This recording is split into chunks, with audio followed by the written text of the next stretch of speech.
नमस्कार दोस्तों, आज हम चाइना में हुई एक ऐसी घटना की बात करेंगे जिसको सुनकर आपके भी रोंगटे खड़े हो जाएंगे। तो चलिए डायरेक्ट सीधी कहानी स्टार्ट करते हैं। चीन के बीजिंग शहर में एक ऐसी रहस्यमयी घटना हुई कि लोग आज भी इस घटना के कारण बीजिंग में रात को बस में सफर करने से खौफ खाते हैं। इसके पीछे की कहानी सुनकर शायद आपको भी थोड़ा डर लग सकता है। इस कहानी को आज करीब 27 साल हो चुके हैं, लेकिन करीब 2 दशक से ज्यादा समय होने के बाद भी रूट नंबर 375 की बस की कहानी चीन में आज भी घर घर सुनाई जाती है। बीजिंग की वेबसाइट समेत कई अंग्रेजी वेबसाइट पर यह कहानी आज भी वायरल है। यह कहानी आज भी चाइना के पुलिस के लिए एक पहेली बनी हुई है और आज तक चाइना की पुलिस इस पहेली को सुलझा नहीं पाई है। ये एक रात की रहस्यमयी कहानी है जो 14 नवंबर 1995 को घटी थी। यह कहानी चीन के बीजिंग शहर से शुरू होती है। नवंबर का महीना था, बाहर काफी ज्यादा ठंड थी और कोहरा भी काफी था। उसी रात रूट नंबर 375 की एक बस चलती है। बस नंबर 375 को अपने निर्धारित समय पर युआन मिंग हुआन्स बस टर्मिनल से जियांगशान यानी फ्रैग्रेंट हिल के लिए निकलनी थी। बस पूरे यात्रियों से खचाखच भरी हुई थी। बस चलती गई और यात्री धीरे धीरे अपने बस स्टॉप पर उतरते चले गए। बस अब पूरी तरह खाली हो गई थी। बस में अब केवल एक ड्राइवर और एक महिला कंडक्टर बच गई थी। फ्रैग्रेंट हिल का सफर अभी काफी लंबा था क्योंकि अभी 7 स्टॉप और बचे थे। अब लगभग आधी रात हो चुकी थी। चारों ओर पूरी तरह सन्नाटा पसरा हुआ था और जिस रास्ते से बस गुजर रही थी वह रास्ता गांव और जंगलों के बीच से होता हुआ जा रहा था। 1-2 स्टॉप गुजरने के बाद बस नंबर 375 समर पैलेस के बस स्टॉप पर रुकती है। इस स्टॉप से बस में एक ओल्ड लेडी और एक 19 साल का यंग लड़का और एक कपल बस में चढ़ते हैं। यंग कपल ड्राइवर के पीछे वाली सीट पर जाकर बैठ जाते हैं और लड़का साइड वाली सीट जो बस के गेट के पास होती है उस पर जाकर बैठ जाता है और वृद्ध महिला उस लड़के के ठीक पीछे वाली सीट पर जाकर बैठ जाती है। अब बस में कुल 6 लोग थे, 4 यात्री और 2 बस कर्मचारी।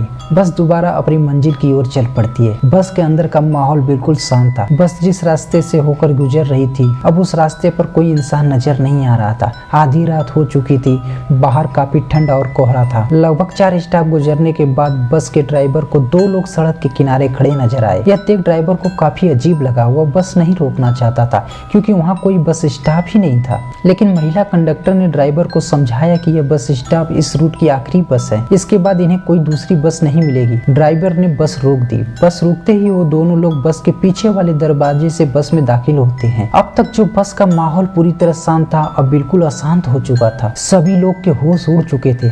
बस में 2 नहीं बल्कि 3 लोग चढ़े थे। उनमें से 2 व्यक्तियों के चेहरे बिल्कुल सफेद थे। तीसरे व्यक्ति को उन्होंने अपने कंधे का सहारा देकर खड़ा रखा था। तीसरे व्यक्ति का सर नीचे की ओर झुका था, बाल बिखरे हुए थे और उसका चेहरा बिल्कुल ढका हुआ था। तीनों ने चीन के बहुत प्राचीन काल के ट्रेडिशनल कपड़े पहन रखे थे। ये तीनों पैसेंजर बस के सबसे पीछे वाली सीट पर जाकर बैठ गए। बस में फैली अशांति को दूर करने के लिए महिला कंडक्टर ने लोगों को समझाया। उसने कहा कि हो सकता है ये लोग किसी नाटक कंपनी में काम करते हो और घर जाने की जल्दी में अपने कपड़े उतारना भूल गए हों। बस दोबारा आगे की ओर बढ़ी। अब बस में कुल 9 लोग सवार थे। बस में सवार वृद्ध महिला अब काफी सहमी और डरी हुई थी।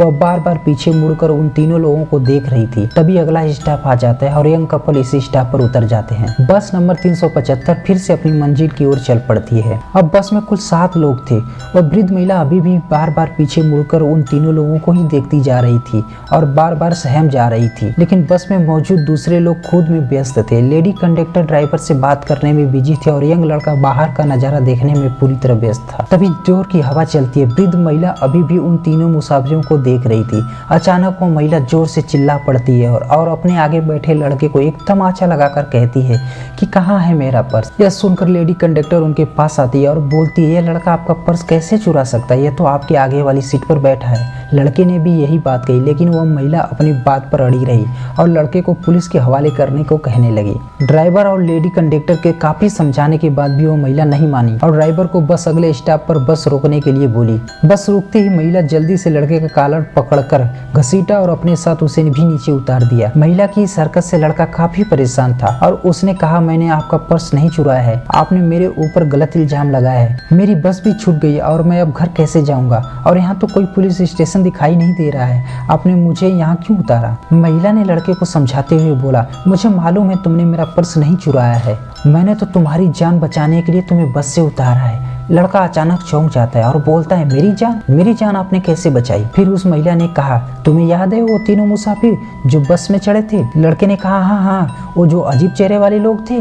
महिला ने कहा हाँ जब से वो लोग बस में चढ़े हैं मैं उन्हें ही देखी जा रही थी और जब तेज हवा चली उनके कपड़े हवा से उड़े तो मैंने देखा उनके तो पैर ही नहीं थे, वो इंसान नहीं थे। लड़के ने कहा यह आपका भ्रम होगा। महिला ने उसे डांटते हुए कहा नहीं मेरी नजर धोखा नहीं खा सकती और इस उम्र में मेरा तजुर्बा कहता है कि वो लोग इंसान नहीं थे। हमें अभी पुलिस के पास चलना चाहिए क्योंकि अभी भी 2 लोगों की जान खतरे में है। इसके बाद वह लोग तुरंत पुलिस के पास जाते हैं और अपने साथ हुई सारी घटना को पूरे विस्तार से पुलिस को बताते हैं। पुलिस को उनकी यह बात काफी अजीब लगती है और पुलिस को उनकी इस बात पे विश्वास नहीं होता।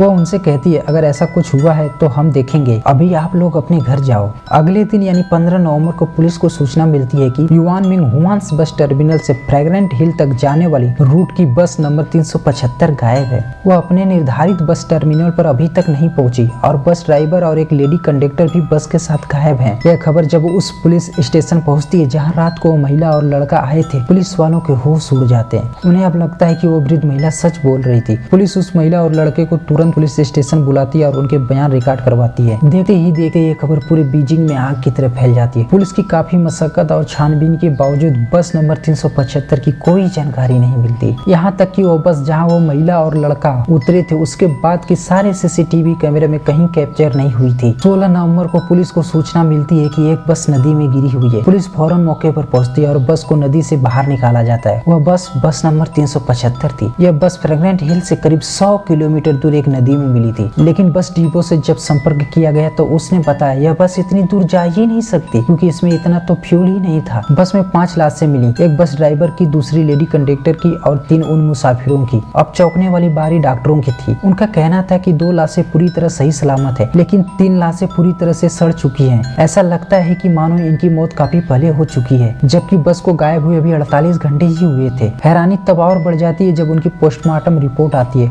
उसमें यह बताया गया था कि ड्राइवर और कंडक्टर की मौत तो अभी हाल में हुई है लेकिन उन तीनों लोगों की मौत तो कई महीने पहले हो चुकी है। डिपो के कहने पर कि बस में इतना तो फ्यूल ही नहीं था कि वो 100 किलोमीटर जा सके। पुलिस ने जब फ्यूल टैंक खोला तो टैंक पूरी तरह से ताजे खून से भरा था। यह घटना 1995 की सबसे बड़ी घटना थी। ग्लोबल टाइम्स के अखबार ने अपने चैनल पर इस घटना को दिखाया था। लेकिन सवाल आज भी यही है कि आखिर वो 3 लोग कौन थे, इंसान थे या कुछ और? फ्यूल टैंक में खून कहां से आया? बस आखिर सीसीटीवी कैमरे में क्यों नहीं दिखाई दी? बस में फ्यूल ना होने के बाद वह 100 किलोमीटर तक कैसे गई? ड्राइवर और कंडक्टर महिला की लाश सही सलामत थी लेकिन उन तीनों यात्रियों की लाशें इतनी सड़ी गली हालत में क्यों थी? पोस्टमार्टम में उनकी मौत कई महीने पहले हुई थी ऐसा बताया गया, तो फिर वह बस में कैसे? यह सवाल आज भी है जिनका जवाब बीजिंग पुलिस के पास आज भी नहीं है और यह शायद चीन के इतिहास की सबसे बड़ी रहस्यमयी घटनाओं में से एक है। तो आज के लिए बस इतना ही। अगले दिन किसी और ऐसे ही रोचक कहानी के साथ मुलाकात होगी। तब तक के लिए धन्यवाद। कहानी अच्छी लगे तो चैनल को सब्सक्राइब जरूर कर लें। Thank you very much.